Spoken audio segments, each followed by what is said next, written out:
wired up. As soon as Percy came home, the Fat Controller came to see Wilbert. "You've done well so far," the Fat Controller told him. "apart from drinking all that milk." Wilbert looked abashed. "I'm sorry, sir," he said. It's all right, Wilbert," smiled the Fat Controller. "A mistake any engine could make. But now Percy is back, you can go to help on Duck's branch line." Wilbert puffed away. Percy and the others were sorry to see him go. Duck and Oliver made Wilbert very welcome. Duck let him travel in front of his next train so that he could see what the line was like.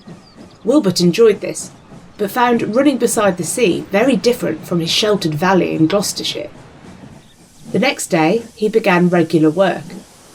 During the afternoon he took some ballast wagons to the loading dock beside the small railway.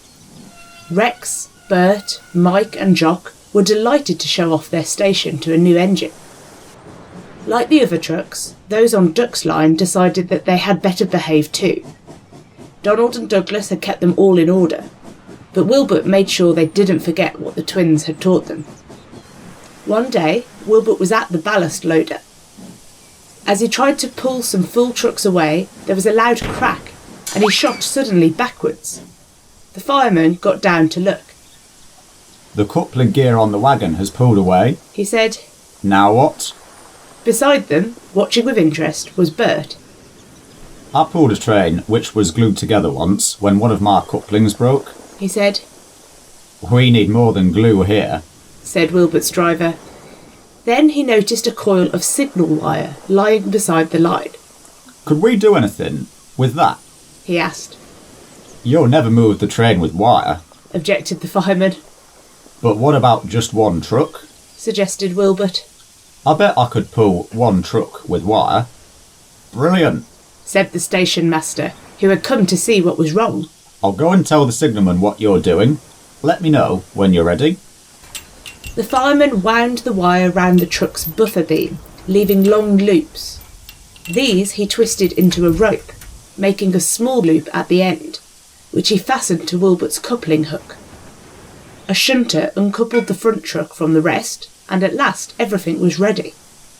"Right, Wilbert," said his driver. "Gently now." He opened the regulator very carefully, easing Wilbert slowly backwards. The wire tightened, stretched, and held. Slowly, the truck followed Wilbert out of the siding, and he could then push it into another, out of the way. Then he went back to his ballast train. This time there was no trouble, and he reached the big station late, but safely. By the end of his stay, the Fat Controller knew that an engine like Wilbert was exactly what he needed. "I am delighted, Wilbert," said the Fat Controller. "Please take our best wishes to your friends in the Forest of Dean. We hope that your line there will be as successful as your work here." Thomas, Percy, Toby and Daisy came to the junction to see Wilbert off, and whistled cheerfully as he passed. "Hoot, hoot," called Wilbert. "I've had a wonderful time, but I'm looking forward to getting home. Goodbye and thank you."